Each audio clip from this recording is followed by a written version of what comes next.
उपसंहारप्प सप्पदो चेदा।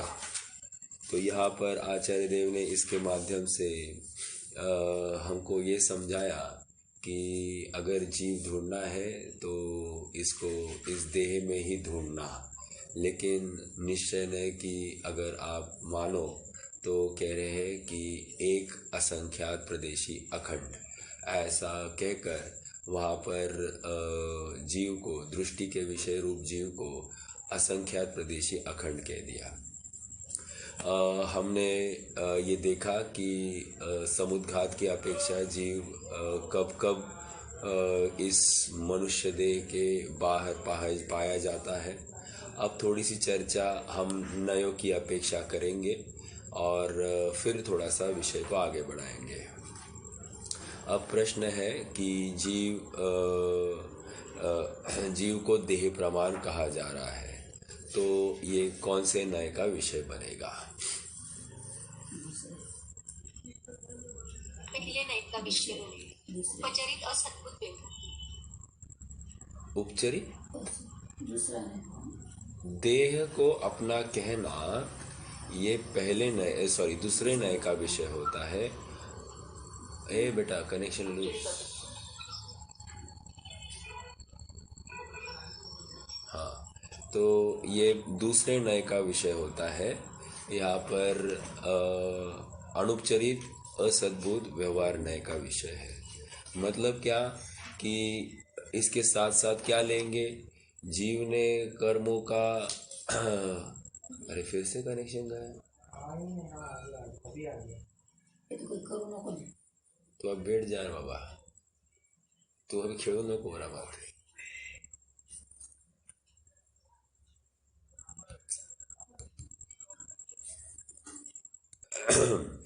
तो हम ये कह रहे थे कि नयार्थ की अपेक्षा जीव को देह प्रमाण जो कहा है वो दूसरे नय का विषय बनता है, अर्थात अनुपचरित असद्भुत व्यवहार नय का विषय बनता है।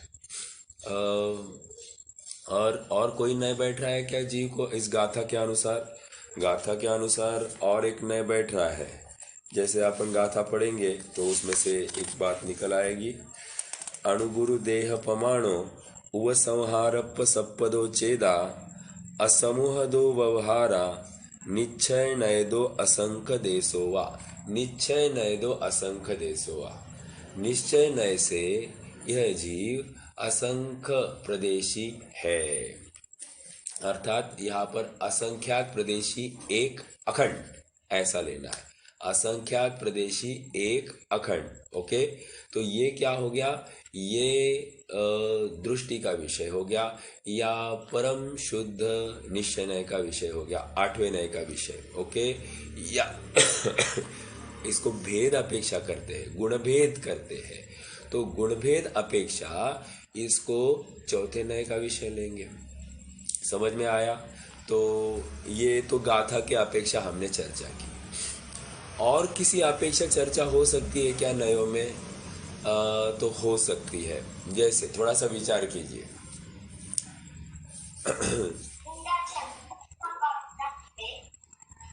विचार कीजिए कि अरहंता अवस्था है, ओके। तो हमने कल भी चर्चा की थी, अरहंता अवस्था की अपेक्षा अभी जीव की कौन सी पर्याय है? व्यंजन पर्याय है या अर्थ पर्याय? व्यंजन पर्याय कैसी है, अर्थ पर्याय कैसी है? मेरा प्रश्न है, अरहंता अवस्था वाले जीव के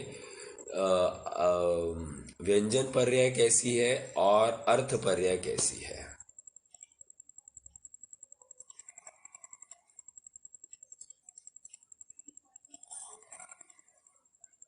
आवाज आ रही है सबको?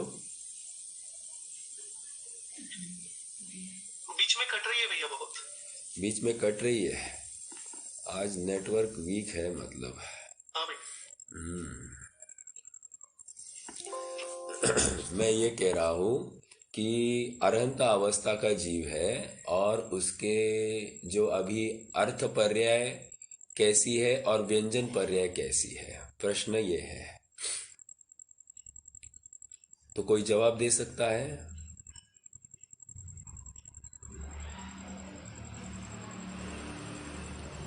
चलिए मैं ही यहाँ से बताता हूँ, आप विभाव विभाव व्यंजन पर्याय है। विभाव व्यंजन पर्याय बराबर, विभाव व्यंजन पर्याय, और अर्थ पर्याय।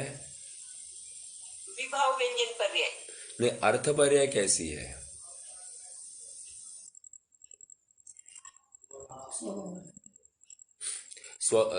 अर्थ पर्याय स्वभाव अर्थ पर्याय है, और व्यंजन पर्याय विभाव व्यंजन पर्याय है। ओके, अर्थात यहाँ पर प्रदेशत्व गुण का विकारी परिणमन हो रहा है। एक प्रश्न है सबके लिए। ओके, हमने 6 सामान्य गुण पढ़े हैं। ओके, और हमने उसके पश्चात हमने अर्थ पर्याय और व्यंजन पर्याय को भी समझा।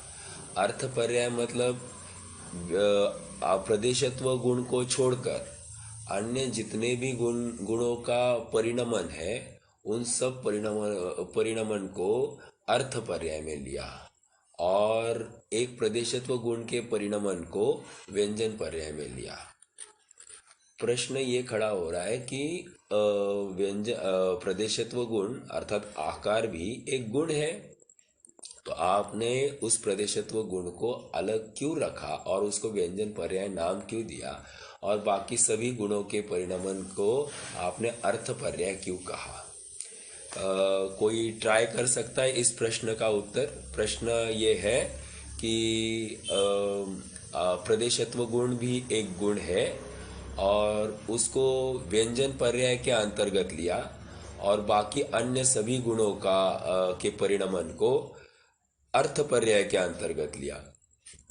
एक व्यंजन पर्याय को अलग करके, एक आकार को अलग करके उसको व्यंजन पर्याय में डाला, बाकी अनंत गुणों को अलग करके उनको अर्थ पर्याय में डाला। ऐसा क्या कारण था? एक गुण को अर्थ पर्याय में गर्भित करते और ये झगड़ा ही नहीं रहता अर्थ पर्याय और व्यंजन पर्याय का। तो क्या कारण हो सकता है? तो इसका कारण मैं ही बता देता हूँ। कारण सरल है कि अनादिकाल से यह जीव मूर्ता से अपने इस देह प्रमाण, इस आकार प्रकार में ही अटका है, और इसीलिए उस शरीर संबंधी जो व्यामोह है उसको कम करने के लिए प्रदेशत्व गुण का जो परिणमन है वो व्यंजन पर्याय का विषय बनाया, और बाकी सभी गुणों का परिणमन वो अर्थ पर्याय का विषय बनाया। एक दूसरा पॉइंट, पहला पॉइंट समझ में आया? अनादिकाल से वो अपने प्राप्त पर्याय में तन्मय है। प्राप्त पर्याय मतलब प्राप्त शरीर में तन्मय है, उससे एक रूप एकाकार हो गया, और यही मैं ऐसी वो प्रतीति कर बैठा है, और इसको लेकर ये निरंतर तन्मयता उसी शरीर में, देह बुद्धि करता है। इसीलिए उस देह बुद्धि को तोड़ने के लिए व्यंजन पर्याय को अलग किया और अर्थ पर्याय को अलग किया, मतलब आकार को अलग किया। दूसरा पॉइंट, व्यंजन पर्याय होती है स्थूल। फिर से, व्यंजन पर्याय होती है स्थूल और अर्थ पर्याय होती है सूक्ष्म। अब यहाँ पर स्थूल और सूक्ष्म का अर्थ क्या लेना? स्थूल मतलब हमको साफ साफ दिखाई दे रहा है ना, आकार प्रकार परिणमन। जैसे हमको कोई दिख गया, अरे भैया बहुत दुबले हो गए, क्या बात है? कुछ परेशानी है क्या? कुछ है क्या? या क्या बात है, बहुत वजन जोड़ दिया, क्या बात है? तो हम तो इमीडिएटली उस आकार को पकड़ पाते हैं, उस परिणमन को पकड़ पाते हैं। हालांकि पुद्गलों का परिणमन है, लेकिन आत्मा भी तो व्याप्त कर रहा है उतने प्रदेशों को। तो जितना पुद्गल फैलता है उतना आत्मा भी फैल रहा है। तो इस न्याय से हम कहते भी है कि आप कम ज्यादा हो गए। तो इसका अर्थ ये हुआ कि प्रदेशत्व गुण का परिणमन वो स्थूल परिणमन, और इसलिए व्यंजन पर्याय को स्थूल पर्याय कहा, और अर्थ पर्याय हमको बाकी अन्य ज्ञान, दर्शन, चारित्र, सुख, वीर्य, बल आदि का परिणमन हमको दिखाई नहीं देता है। इस अपेक्षा से अर्थ पर्याय के परिणमन को सूक्ष्म परिणमन कहा। ठीक है, तो स्थूल व्यक्त होता है, सूक्ष्म व्यक्त नहीं होता है, इसलिए अलग अलग करके वहां पर बाइफर्केशन किया। 2 पॉइंट हमने चर्चा किए किसके लिए? अर्थ पर्याय और व्यंजन पर्याय, ऐसे दो भेद क्यों किए? ठीक है, चलिए, तो ये एक बात हो गई। अब अपने मूल प्रश्न में आते हैं। प्रश्न ये था कि अर्हंता अवस्था का जीव है, अर्हंता अवस्था के जीव की स्वभाव अर्थ पर्याय है। अरे आज बहुत बार जा रहा है। हमारा प्रश्न ये था कि 13वें गुणस्थान वर्ती जीव, उनको यूजुअली हम क्या करते हैं? उनको हम साक्षात शुद्ध निश्चय नय का विषय बनाते हैं। क्यों? क्योंकि उनका स्वाभाविक परिणमन हो रहा है। कौन से? ज्ञान, दर्शन, चारित्र, सुख आदि आदि अनंत गुणों का स्वाभाविक परिणमन चल रहा है। 4 अघाती कर्मों को छोड़कर बाकी सभी गुणों का उनका क्या चल रहा है? स्वाभाविक परिणमन चल रहा है। तो इस अपेक्षा साक्षात शुद्ध निश्चय नय की अपेक्षा हम उनको विषय बनाते हैं। तो क्या अब प्रदेशत्व गुण की अपेक्षा क्या हम उनको अशुद्ध निश्चय नय का विषय बना सकते हैं? क्या प्रदेशत्व गुण की अपेक्षा हम उनको अशुद्ध निश्चय नय का विषय बना सकते हैं?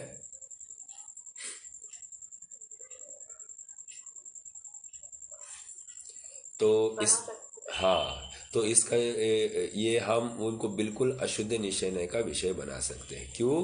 क्योंकि वो स्वाभाविक परिणमन नहीं है, विभाव व्यंजन पर्याय है, स्वभाव व्यंजन पर्याय नहीं है। इस अपेक्षा से हम उनको अशुद्ध निश्चय नय का विषय बना सकते हैं। और जब हम 5वें नय का विषय बना रहे हैं तो भेद अपेक्षा हम तीसरे नय का भी विषय बना सकते हैं। तो इस प्रकार ये क्या हो गया? तीसरे नय में भी हमने बिठा कर, क्यों? विकारी परिणमन। ओके, तो विकारी पर्याय को हमने तीसरे नय का विषय भेद अपेक्षा किया। तो इस न्याय से अब दूसरे नय का विषय हुआ, तीसरे नय का विषय हुआ, 5वें नय का विषय हुआ, 8वें नय का विषय हुआ, और 8वें नय का अभेद अपेक्षा होता है तो भेद अपेक्षा चौथे नय का भी हो सकता है। गुण भेद की अपेक्षा से चौथे नय अर्थात अणुपचरित, सद्भूत, व्यवहार नय, इसका भी विषय बन जाता है गुण भेद की अपेक्षा से। ओके, तो ये हो गए नए। कौन से हो गए? दूसरा अनुपचरित, असद्भूत, व्यवहार नय। तीसरा उपचरित, सद्भूत, व्यवहार नय। चौथा अनुपचरित, सद्भूत, व्यवहार नय। 5वां अशुद्ध निश्चय नय। और 8वां परम शुद्ध निश्चय नय। 7वां और 6वां नय इसमें लागू नहीं होंगे। समझ में आया? तो इस प्रकार ये हमने नयार्थ देखा।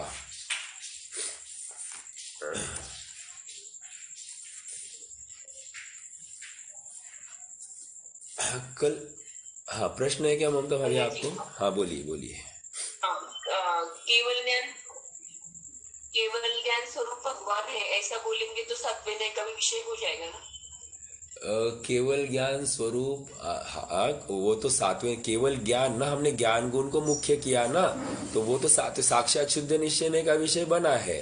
लेकिन यहाँ हमने पॉइंट क्या खड़ा किया है? प्रदेश की तरफ पर्याय लिया, लेकिन हम वहाँ ज्ञान गुण को खड़ा किया है। हमने प्रदेशत्व गुण को कहाँ खड़ा किया है? जब हम प्रदेशत्व गुण को खड़ा करेंगे तभी हम उसकी चर्चा करेंगे। अभी वहां पर ज्ञान गुण, तो जिस केवल ज्ञान होने पर केवल दर्शन है, चारित्र का शायिक चारित्र है, वीर्य है, इसको हम मान रहे हैं, वो साक्षात शुद्ध निश्चय नय का विषय है। लेकिन प्रदेशत्व गुण है ना, आकार को लेकर है कि जीव कैसा है। तो अणुगुरु देह प्रमाण, तो देह प्रमाण है ना, कभी बैठते हैं, कभी खड़े होते हैं, तो आकार चेंज हो रहा है कि नहीं हो रहा है? गमन कर रहे हैं। तो इस अपेक्षा से हमने वहां पर विकारी परिणमन माना है। ठीक है, तो वो विकारी परिणमन 14 गुणस्थान जैसे पार हो जाएगा तो उनको वो स्वाभाविक परिणमन होगा। तो वहां पर जाकर हम कहेंगे कि वहां पर स्वाभाविक परिणमन हो रहा है। ठीक है, और इस शरीर की अपेक्षा से उनको अशुद्ध निश्चय का विषय बनाया। ठीक है, एक विषय, एक बिंदु और बचा है कल के इसमें। हाँ, विषय बिंदु ये है, एक साथ एक जीव के कितने शरीर होते हैं? क्या कहा? बिंदु क्या है? एक साथ एक जीव के कितने जीव पाए जा सकते हैं? तो इसका जवाब इसका जवाब है,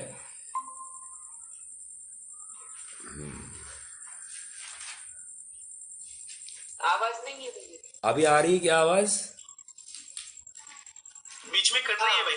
हाँ, एक्चुअली यहाँ से कनेक्शन लूज हो रहा है, फिर से ज्वाइन हो रहा है, तो थोड़ा सा बियर कीजिए। अगर जहाँ से रुकता है तो मुझे प्लीज़ बताइए कि आपने ये प्रकरण छोड़ा, तो मैं वहाँ से चालू करूँगा। ओके, प्रश्न ये चल रहा था। भैया वीडियो ऑफ कर तो जरा बैंडविड्थ मिल जाए। वीडियो बंद कर दूँ क्या? हाँ, बैंडविड्थ मिल जाएगा थोड़ा अच्छा। ओके, चलो मैं वैसे देखता हूँ।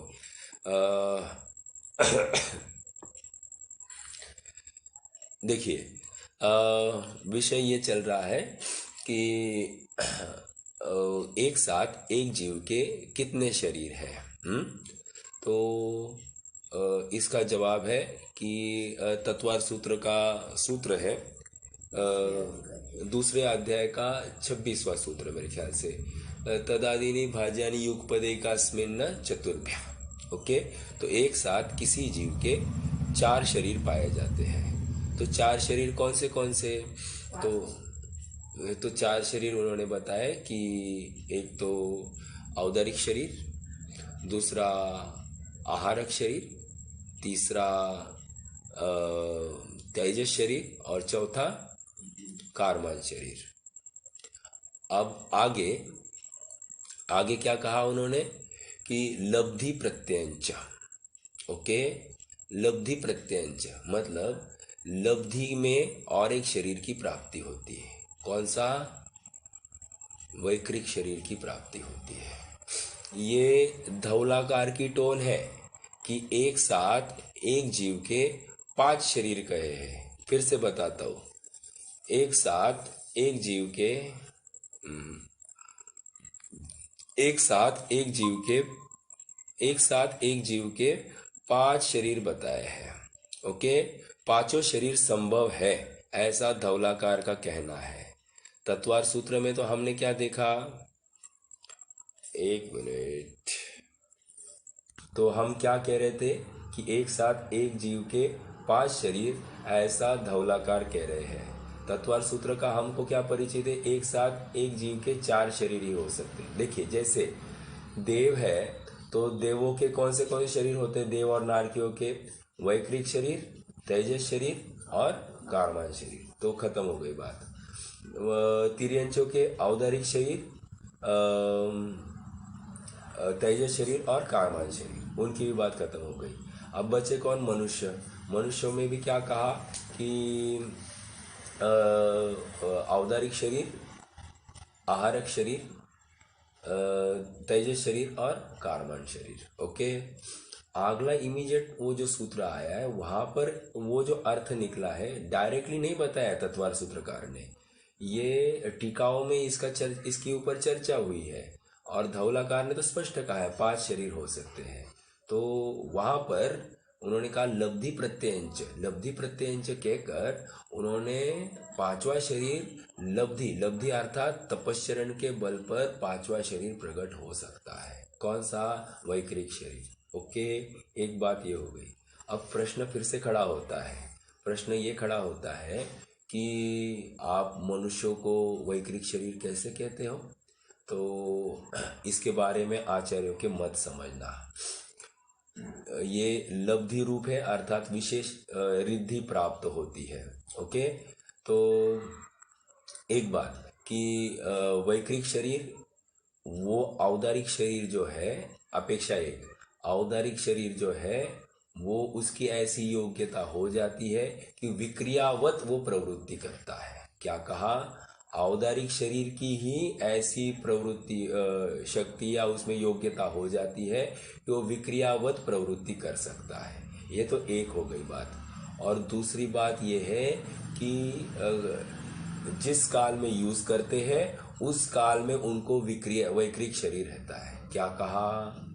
जिस काल में विक्रिया रिद्धि का प्रयोग करेंगे उस काल में उनको वैक्रिक शरीर होगा, फिर बाद में फिर से अपने आप चेंज होगा। ऐसी दो आचार्यों के मत है, दोनों मत को हमको देखना है। यदि पहला मत लेते हैं, पहला मत क्या था कि औदारिक शरीर ही वैक्रियक रूप कन्वर्ट होता है। ओके, तो उसमें तो औदारिक शरीर की ऐसी योग्यता है कि वो वैक्रिक जैसा काम करता है। तो है कौन सा शरीर? औदारिक शरीर। तो 4 ही शरीर होंगे। लेकिन जब ये कहते हैं कि विक्रिया रिद्धि का यूज करता है और वैक्रिक शरीर उत्पन्न होता है, इसका मतलब वो उस पर्टिकुलर समय के लिए उनका वैक्रिक शरीर ही उत्पन्न हुआ है। ऐसा सच लब्धि प्रत्यंच इस सूत्र के आधार से हम वो निष्कर्ष निकाल सकते हैं। ठीक है, एक विशेष बात, एक जानकारी की बात मैंने आपको दी। यदि आपको ऐसा कोई प्रसंग सुनने को आता है कि 5 शरीर है तो घबराना नहीं, अपेक्षा ये समझना। ठीक है, वैसे 4 शरीर तो होते ही है, 5वां शरीर वो लब्धि के बल पर जीव को प्रकट हो सकता है, होता है। ठीक है, भैया जी, हाँ बोलिए बोलिए। ये लब्धि पे यानी ये रुद्धि प्रकट हो गई है और यूज नहीं कर रहे, ऐसा लेना पड़ेगा ना ये? हाँ, आपका ये कहना है कि एक समय में तो 5 शरीर है, तो 5 शरीर का एक साथ यूज नहीं होगा, बराबर। एक समय में एक ही मतलब तेजस और कार्बन शरीर तो होंगे ही होंगे, लेकिन औदारिक, वैक्रिक और आहारक, इन 3 में से एक ही शरीर का यूज होगा, ऐसा ही समझना पड़ेगा। क्योंकि अगर हम ऐसा मानेंगे तो फिर प्रॉब्लम हो जाएगी। तो एक शरीर का तो यूज होगा वहां पर, बाकी फिर 2 शरीर जो है वो लब्धि रूप पड़े होंगे और एक शरीर उपयोग रूप रहता है। इस रूप में आप इसका अर्थ समझना। ठीक है, तो शक्ति रूप से रहने के लिए बाधा नहीं है, व्यक्ति रूप से एक ही शरीर रह सकता है, ये बात पक्की है। ठीक है, हाँ ओके। हाँ मुकेश भाई, आपका प्रश्न था कुछ? हाँ यही था भैया। ओके, चलिए। तो ये एक हमने और एक विशेष बात समझ ली। अब थोड़ा सा आगे बढ़ना है, अगली गाथा देखेंगे। हमारा अब बोल कौन सा पूरा हो गया? देह पमाणु। देह पमाणु एक चर्चा और करनी है। मेरा प्रश्न, मैं प्रश्न करूंगा, प्रश्न के माध्यम से विषय को उठाएंगे कि क्या आत्मानुभव के लिए प्रदेश का चिंतन जरूरी है? मैं असंख्यात प्रदेशी हूँ, मैं असंख्यात, जैसे मैं ज्ञानानंद स्वभावी हूँ, ऐसा चिंतन ज्यादा कार्यकारी है, या मैं असंख्यात प्रदेशी अखंड हूँ, मैं असंख्यात प्रदेशी अखंड हूँ, ऐसा चिंतन कार्यकारी? मेरा प्रश्न आप समझ में होंगे तो बताइए। जरूरी नहीं कि भैया असंख्यात प्रदेशी है करना। ओके, और किसी का कोई तर्क है इसमें? ज्ञानानंद स्वभाव यही उपयुक्त है। उपयुक्त है। तो फिर ये देह प्रमाणों का क्या प्रयोजन रहा फिर? अगर आपने यहाँ तो निश्चय नय से भी उन्होंने कहा कि निश्चय नय से असंख्यात प्रदेशी, निश्चय नय मतलब दृष्टि का विषय, 8वें नय का विषय, तो फिर अब कैसे लगाएंगे इसको? असंख्यात प्रदेश से प्रदेश वाला मैं, ऐसा भी अनुभूति कर सकते हैं हम, या फिर वो अन्य मत का खंडन करने के लिए भी हो सकता है। वो अन्य मत की तो बात है, लेकिन जब निश्चय नय की बात चलती है तो उस समय देह प्रमाणों कहकर अन्य मत की खंडन किया है, लेकिन असंख्यात प्रदेशी एक कहकर ये अन्य मत का नहीं, ये तो दृष्टि का विषय बनाया है। तो ये इसका अर्थ क्या लेना? अस्तित्व को ग्रहण कर की सत्ता अलग भेद ज्ञान।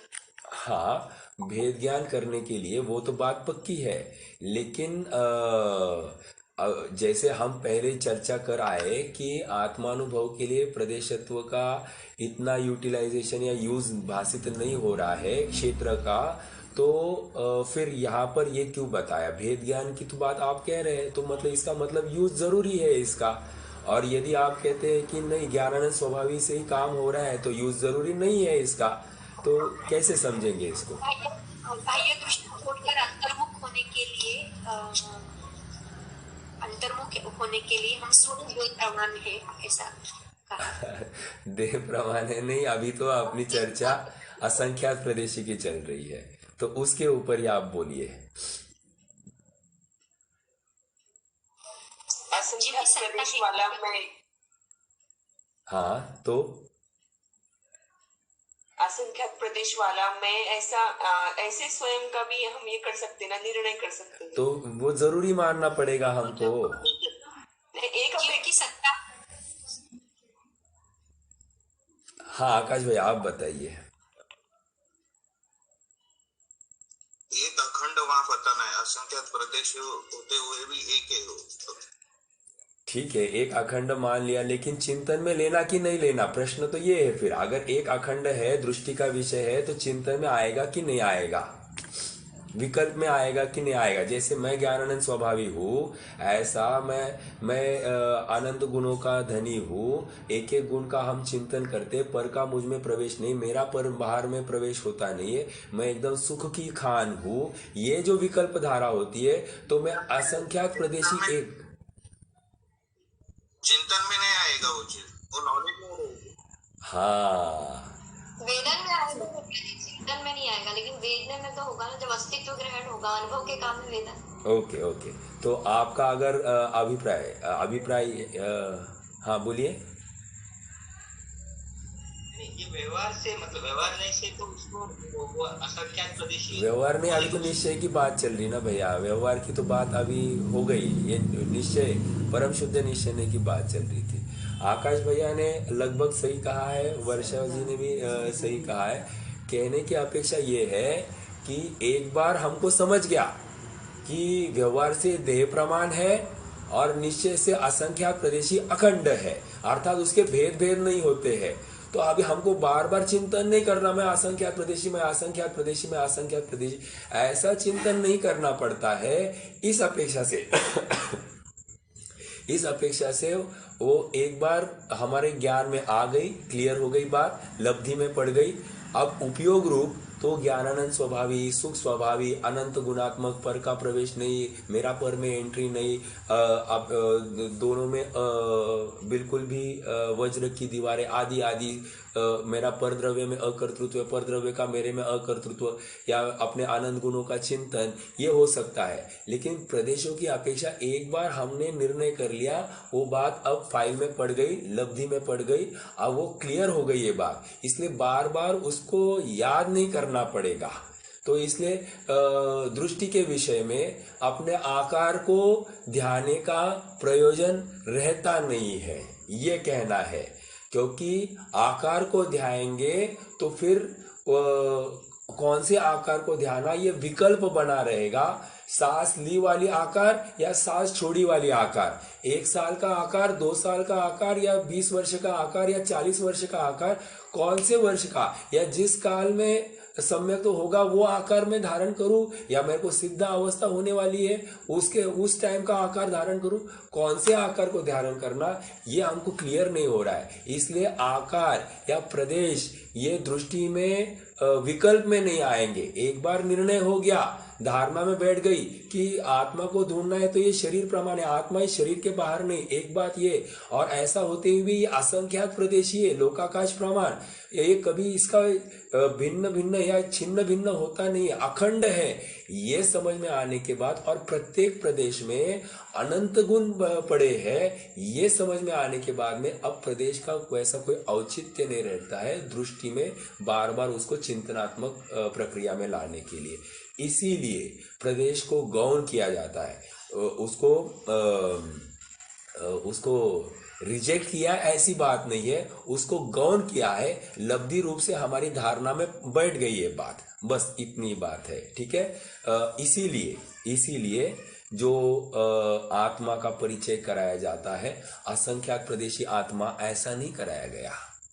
आत्मा का परिचय ज्ञानानंद स्वभावी आत्मा, ऐसा परिचय कराया। तो एक द्रव्य और एक गुण, गुण के माध्यम से इस आत्मा का परिचय करा दिया जाता है। ठीक है, तो अपनी चर्चा पहले भी हुई थी, लेकिन फिर से एक बार कि गुणात्मक चिंतन जरूरी है।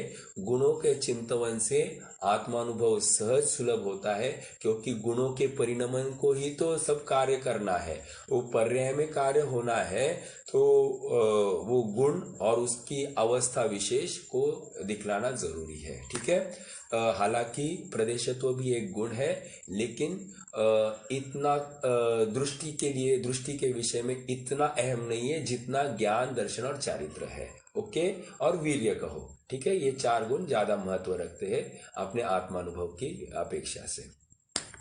ठीक है, तो हाँ भैया बोलिए। सवाल ऐसा है मन में आया, अभी हम क्या बोले, अभी हमने क्या सोचा कि असंख्यात प्रकृति बार बार रखने में कोई मतलब नहीं है। हाँ, एक बार किया तो समझ गया, ठीक है। फिर ये भी क्या जरूरी है कि बार बार वो ज्ञानानंद स्वामी रखने की जरूरत है, वो हमको क्यों नहीं समझ? तो नहीं ना समझ में आ रहा, इसीलिए तो बता रहे हैं ना। अगर देखो, देखिए, ज्ञान गुण है प्रगट। ओके, ज्ञान गुण में सब कुछ जानने में आ रहा है, और ज्ञान का हीना दिखता या कषाय की हीना दिखता, ये हमको ज्ञान के माध्यम से समझ में आ रही है। तो ज्ञान को एक महत्वपूर्ण बिंदु बताया। दूसरा, आनंद जो है, आनंद को भी, क्योंकि सभी जीवों को सुखी होना है, आनंदी होना है, इसलिए आनंद गुण को भी उनको बताना पड़ा। और ये आनंद गुण जो हमको लौकिक विषयों की प्राप्ति होती है, ऐसा उस प्राप्ति होने के बाद जो आनंद होता है वो आनंद नहीं है। हालांकि चारित्र गुण का ही परिणमन है, लेकिन वो इंद्रिय जनित आनंद है। और यहाँ पर अतीन्द्रिय आनंद की चर्चा है। ज्ञानानंद स्वाभाविक कहकर अतीन्द्रिय आनंद की बात चलती है। तो ये 2 गुण अत्यंत महत्वपूर्ण है, इस अपेक्षा से ज्ञानानंद स्वाभाविक आत्मा कहना जरूरी पड़ा। ओके, और वो चिंतन का विषय बनना चाहिए, क्योंकि ज्ञान ये जानेगा, और किसको जानेगा, तो वो आनंद प्रकट हुआ उसको जानेगा। यदि वो इंद्रिय जनित होगा तो ज्ञान कहेगा ये इंद्रियों के माध्यम से हुआ है, इसलिए ये पर का ज्ञान है, और इसलिए वो सच्चा सुख नहीं है, विषयों का सुख आया है। और यदि वो अतीन्द्रिय होगा तो अज्ञान ही जानेगा कि ये इंद्रियों का अवलंबन नहीं रहा, इसलिए ये सच्चा सुख है, ये मेरी अपनी सत्ता है, ये मुझे स्वीकृत है। ओके, इसलिए ज्ञान, आनंद, ये 2 गुणों के माध्यम से उसके चिंतन की अपेक्षा चर्चा की है। ठीक है, और विकारी परिणमन इनमें ही पाया जा रहा है, पूर्णता इनमें होने वाली है। प्रदेशत्व गुण में कोई पूर्णता अपूर्णता का प्रश्न नहीं है। उसका मान लीजिए 3.5 हाथ प्रमाण है, इसको लेकर भी उसका सम्यक तो आड़ने वाला नहीं है। और 500 धनुष प्रमाण हो गया तो भी सम्यक तो आड़ने वाला नहीं है। या फिर महामत्स्य की अवगाहना में गया तो भी सम्यक तो आड़ने वाला नहीं है। इस अपेक्षा प्रदेशत्व गुण के विकारी परिणमन को भी कोई फर्क नहीं पड़ रहा है जीव को, लेकिन ज्ञान और आनंद के विकारी परिणमन से फर्क पड़ रहा है, इसलिए उन गुणों का महत्व समझाया जा रहा है। ओके, वो चिंतन की धारा में आना जरूरी है। चलिए, क्लियर हो रही बात, आगे बढ़ेंगे। अब अगली गाथा की तरफ बढ़ते हैं।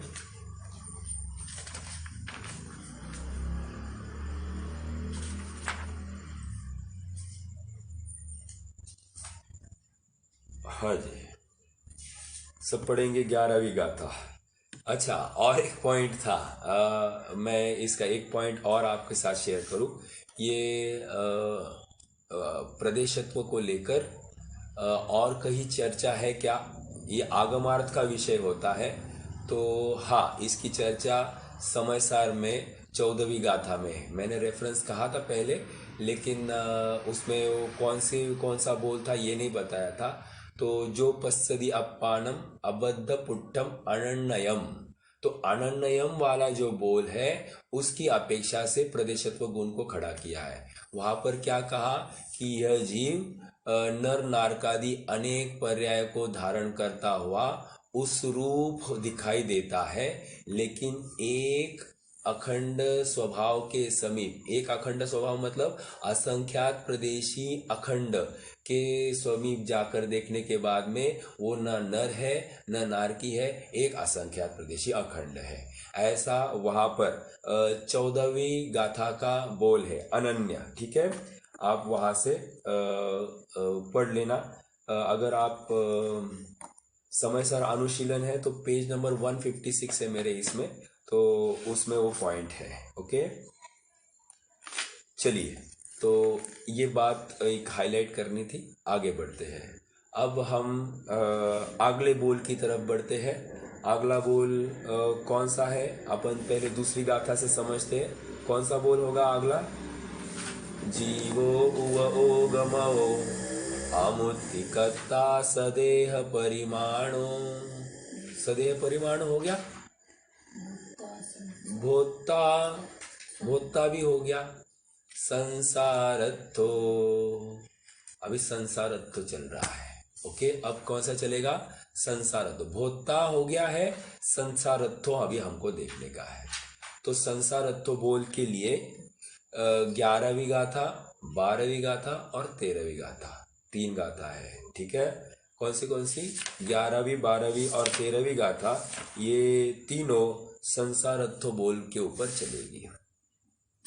गाथा 11वीं गाथा में जीव इंद्रियों से पार है, ये समझाया जाएगा।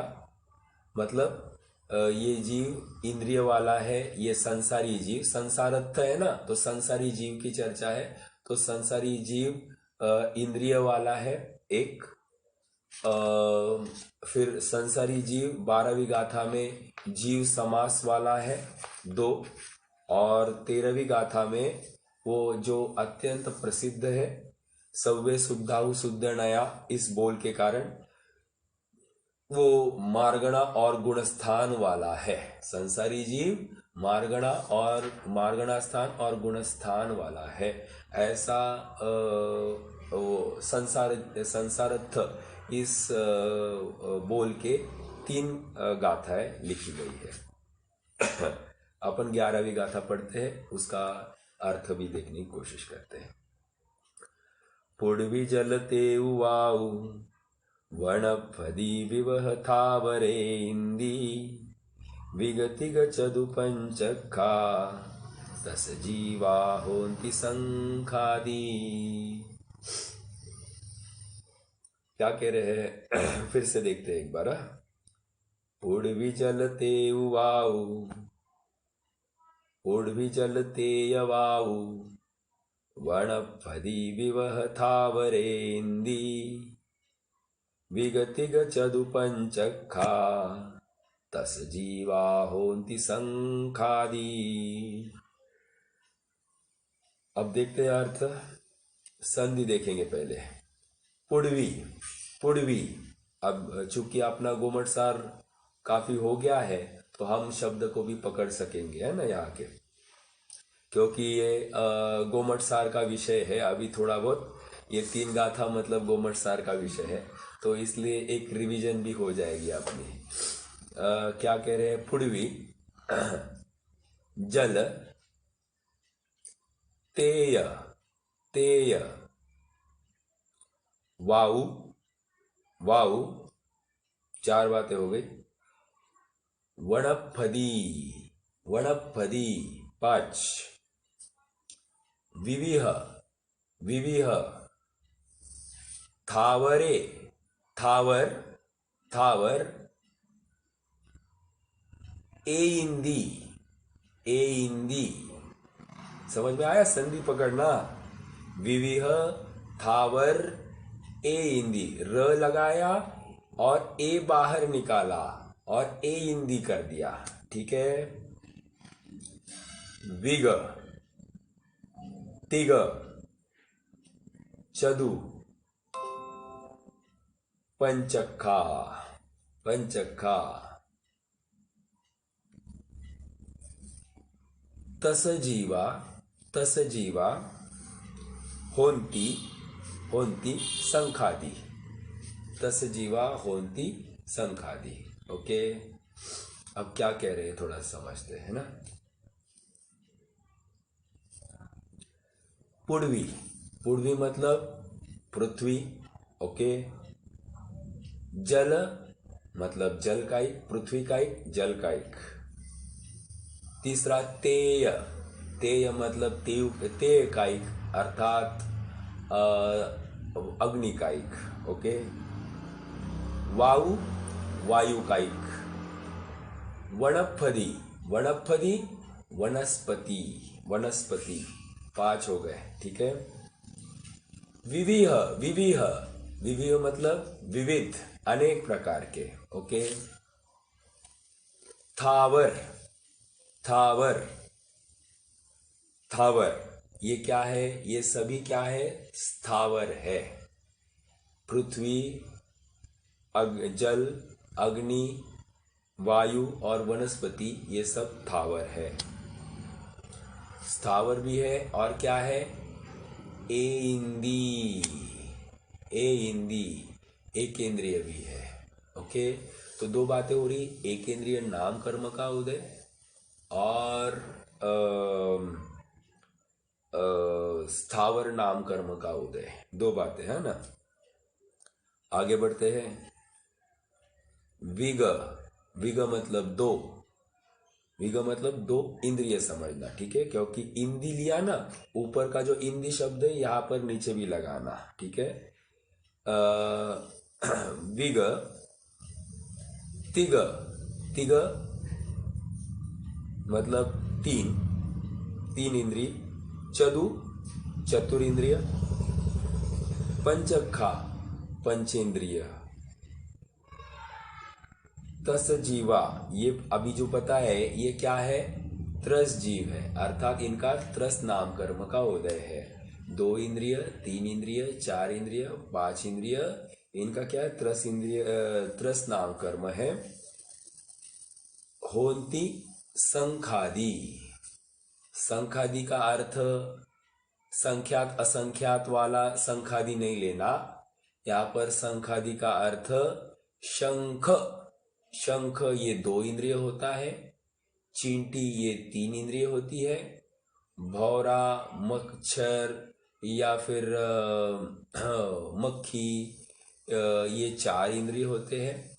और पंचेंद्रिय जीव हम और आप जैसे, या जो हमको गाय भैंस आदि जो दिखाई देते हैं, ये पंचेंद्रिय होते हैं। ठीक है, तो ये क्या होते हैं? ये त्रस जीव भी होते हैं। ओके, और ये संखादि मतलब इनकी भी विशेष निरूपण कर दिया।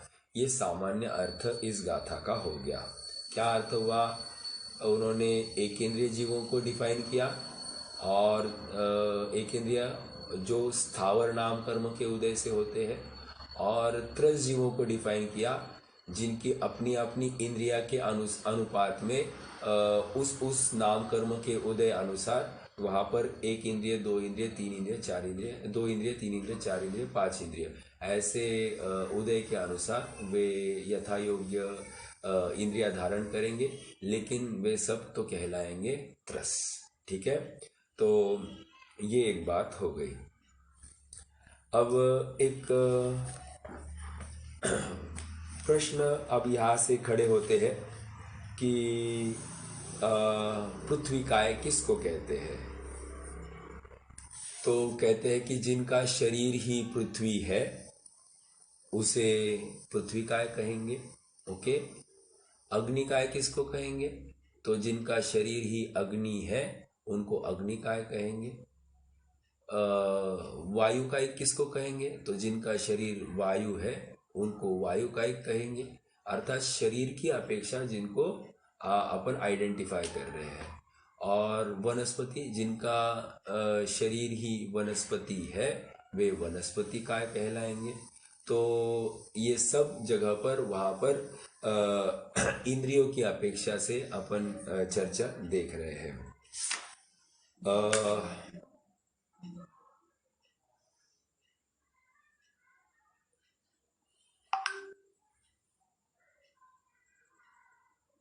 इनकी अवगाहना भी काफ़ी है और उनके प्रकार भी है।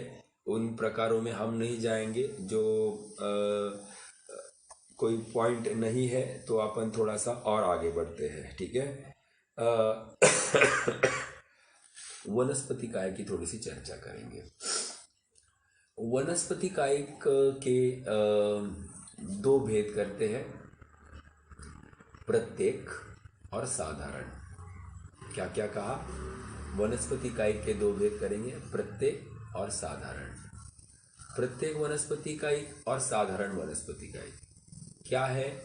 जहाँ पर साधारण नाम कर्म का उदय हो उसको साधारण वनस्पति काय कहेंगे, और जहाँ पर प्रत्येक नाम कर्म का उदय हो वहाँ पर उस जीव को प्रत्येक वनस्पति काय कहेंगे। ओके, लेकिन कुछ समझ में नहीं आया तो और विशेष, जहाँ पर एक शरीर का स्वामी एक जीव होता है उसको कहेंगे प्रत्येक वनस्पति। क्या कहा?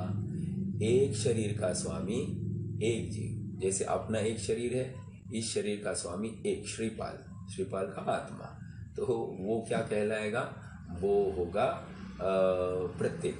ओके, और जहाँ पर एक शरीर के स्वामी अनंत जीव है, क्या? एक शरीर का स्वामी अनंत जीव है, वो कहेंगे साधारण। ओके, वहाँ पर और एक विशेष बात, जन्म साथ मरण साथ, मतलब अनंत जीवों का जन्म साथ साथ, मरण साथ साथ, और श्वासोश्वास साथ साथ। ओके, और हालांकि कर्म उदय सबका अलग अलग है, फिर से अनंत जीव है, अनंत जीवों का कर्म उदय अलग अलग है, लेकिन एक जैसा है। क्या अर्थ है? तो अपना अपना सबका अलग अलग उदय, लेकिन एक सरीका है, इसीलिए तो एक जगह पर है और इसीलिए एक जैसा ही भोग रहे हैं। जैसे अभी हमारा और आप सबका इस महामारी में उदय एक सरीका है कि नहीं है? बहुत स्थूल रूप से तो कह रहे, जब भी वर्तमान में जितने भी जीव इस महामारी को भोग रहे हैं, सबका उदय हुए बिना थोड़ी इस महामारी आई होगी। तो कहने की बात, उदय सबका है। ओके, तो वहां पर भी उदय सबका अलग अलग है, एक जैसा है, हम सबका उदय एक जैसा है, लेकिन अपना अपना स्वतंत्र सबका उदय है। इस महामारी को भोगने का अपना अपना स्वतंत्र अपना अपना उदय है। ठीक है, चलिए, तो ये साधारण वनस्पति की बात हो गई। एक शरीर का स्वामी अनंत जीव। और एक विशेष बात, साधारण वनस्पति को ही निगोद कहते हैं। फिर से बताओ, साधारण वनस्पति को ही निगोद कहते हैं। ओके, साधारण वनस्पति हमको दिखाई नहीं देती है। दूसरी बात क्या कहा? एक तो साधारण वनस्पति को ही निगोद कहते हैं, दूसरा ये हमको दिखाई नहीं देती है।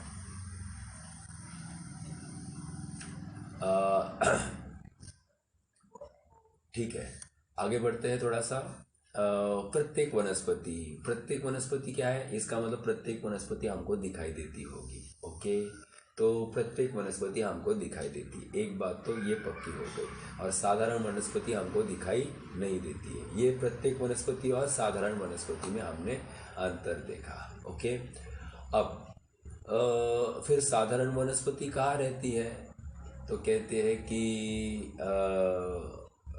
मुख्य रूप से अगर वनस्पति में ही ढूंढना है तो प्रत्येक वनस्पति के आधार से तो रहती है, लेकिन सूक्ष्म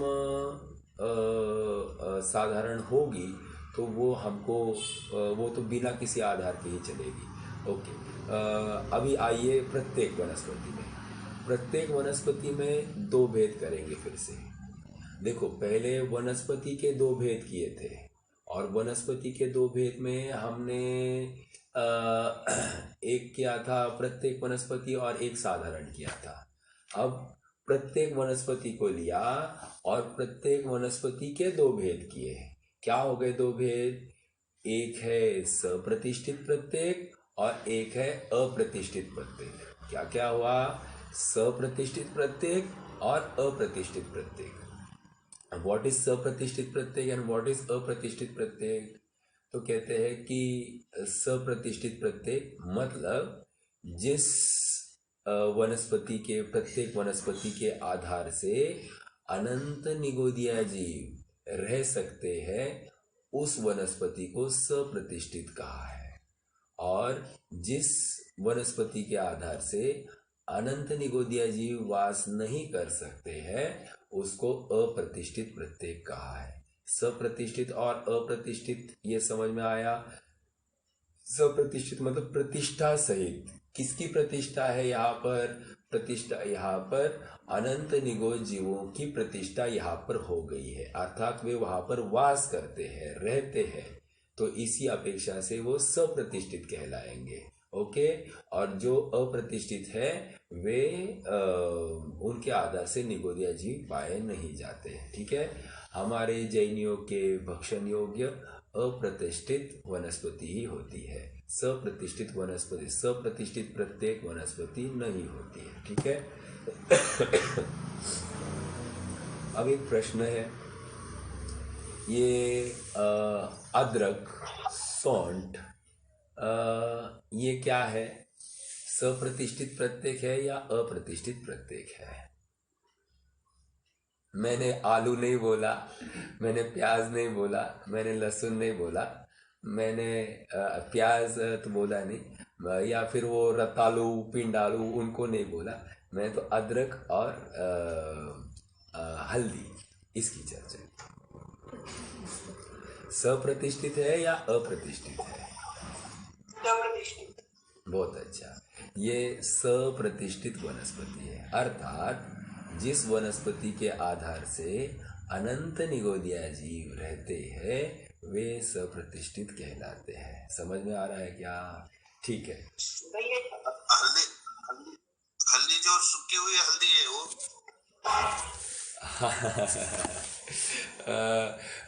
भैया ऐसा है, औषधि के रूप में उसका अलग विचार है, लेकिन पूर्वाश्रय में ये अनंत जीवों का आधार बना है। ये जो कोई काष्ठवत हुआ है, इस न्याय से उसको भी जो यथा योग्य त्यागी वृत्ति होंगे वे तो उसको दूर ही रखते हैं। अब कोई कदाचित औषधि के रूप में उसका सेवन करता है और उसको लेकर प्रायश्चित करे तो वो अलग बात है, लेकिन है तो वो सप्रतिष्ठित ही। ओके। और एक बात बताओ, अब बात निकली ही है, तो जो हम बाजार से सूखी हुई हल्दी लेते हैं वो सेवन करने योग्य बिल्कुल नहीं है। हमको तो बाजार से वो गीली वाली हल्दी या गीली वाली अदरक लानी चाहिए, जिसको फिर चिप्स बनाकर अच्छे से धोकर भिगोकर उसका मैल निकालकर फिर उसके चिप्स बनाए जाते हैं। और वे चिप्स को जब चाहिए उसको सुखाना, और सुखाने के बाद में जब चाहे हम उसको पीस कर उसको प्रयोग में ले लें। ओके।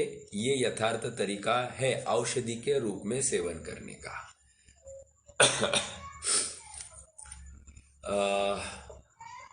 हाँ ममता भाई बोलिए। प्रतिष्ठित प्रत्येक और साधारण वनस्पति में क्या डिफरेंशिएट कैसे करेंगे?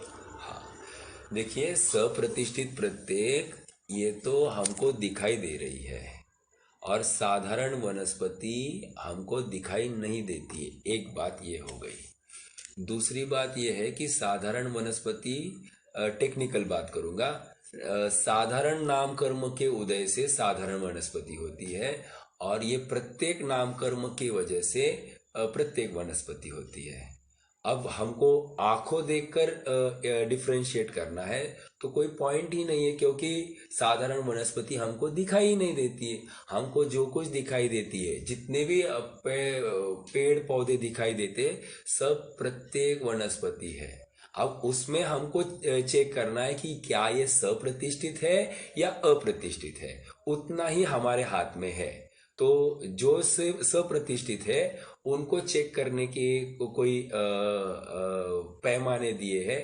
कोई बहुत कवली है, मतलब टेंडर है, या जिसके 2 भाग होते हैं, जिसमें रेशाएं पूर्ण नहीं आई हो, या फिर जिसमें से क्षीर रस आता है, या जिसमें बीज बहुत अल्प है, आदि आदि, या बीज अंदर का कड़क नहीं है, या उसके बीज बहुत फैले हुए हैं, या उसकी छिलके में कोई दम नहीं है। तो ये सब पहलुओं के दम पर हम सप्रतिष्ठित और अप्रतिष्ठित ऐसे भेद करके वनस्पति को समझ सकते हैं।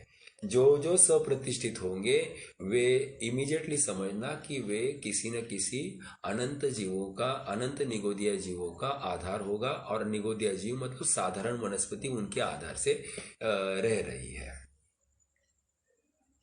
भैया हाँ बोलिए। हल्दी हल्दी तो हम अचेतन करके खाते हैं ना, बराबर सुखा के उसका जो पाउडर आता है बराबर। वो खाते।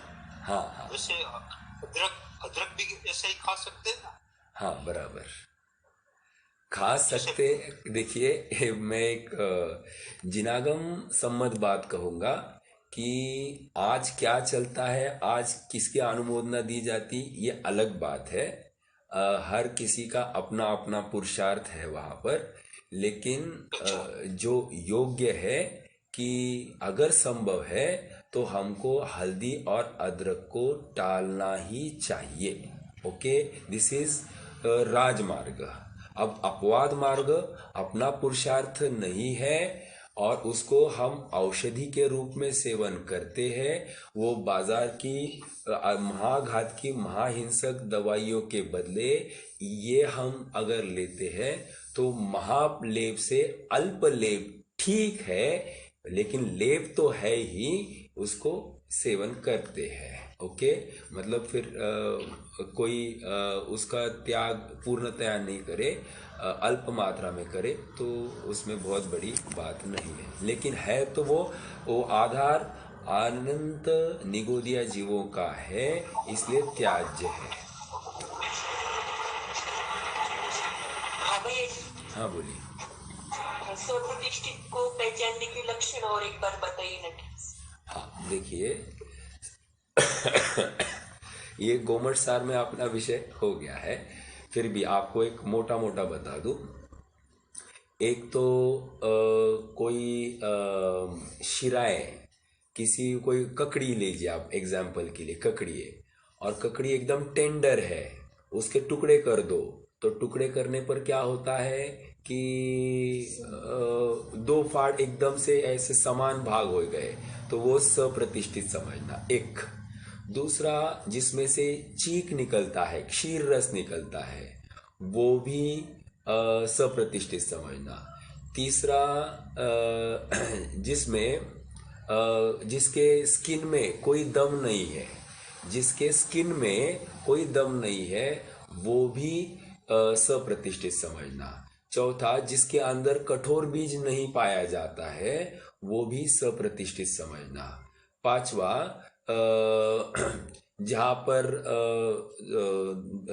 रेशा हो गई ना अपनी, हाँ मूल, वो अगर ककड़ी है या फिर हम लौकी देखते हैं तो हम थोड़ा सा एक एंगल में देखेंगे तो उसके ऊपर ऐसी रोए रोए बाल दिखाई देंगे, सफेद सफेद बाल।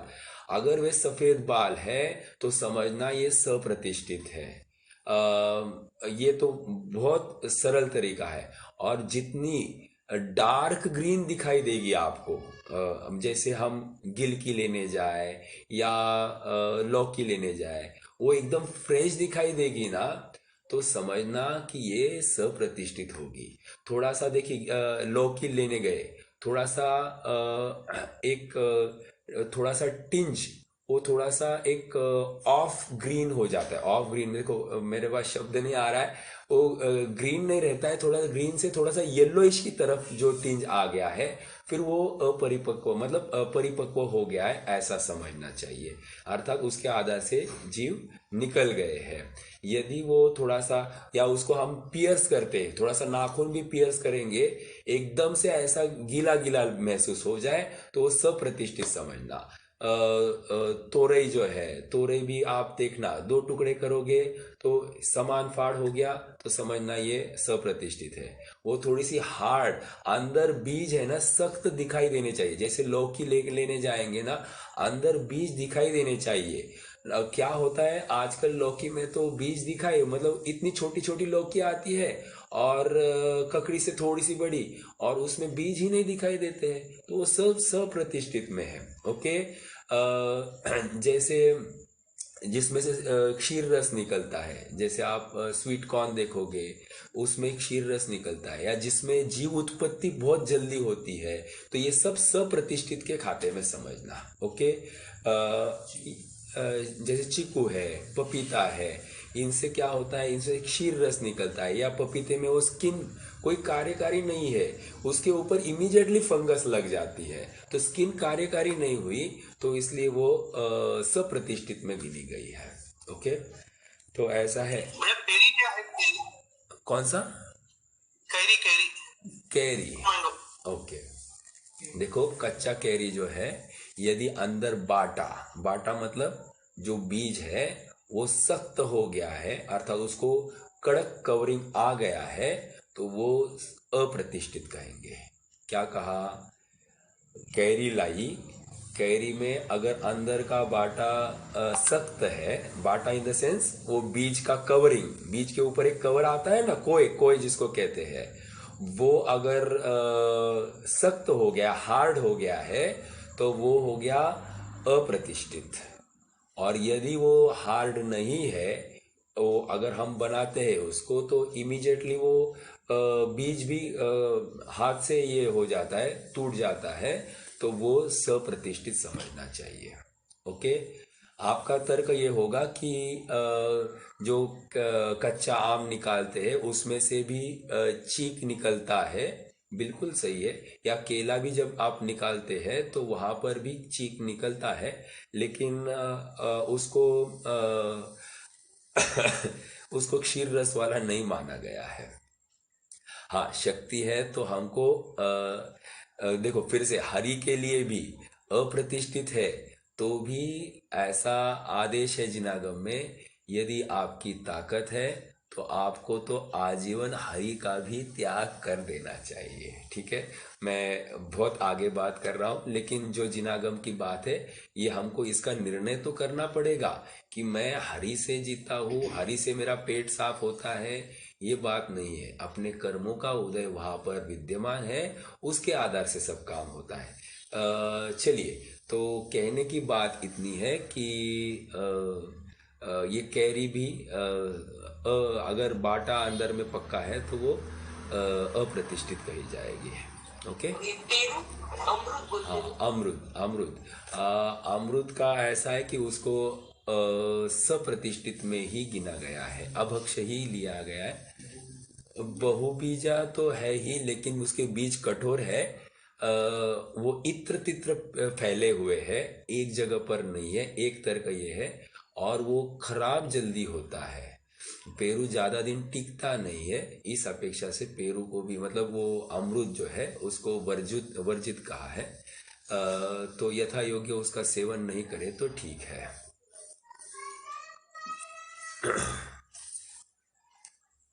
चलिए, तो और कोई प्रश्न है तो करेंगे, नहीं तो फिर हम इस गाथा से कल विषय को और आगे बढ़ाएंगे।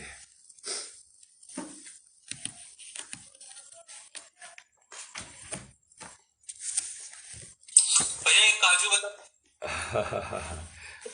काजू बादाम क्यों बहुत पसंद है भैया? देखो ऐसा है, आपको सच बताऊं, काजू जो है वैसे कोई ना कोई शरीर का आकार है, विचार करना थोड़ा सा।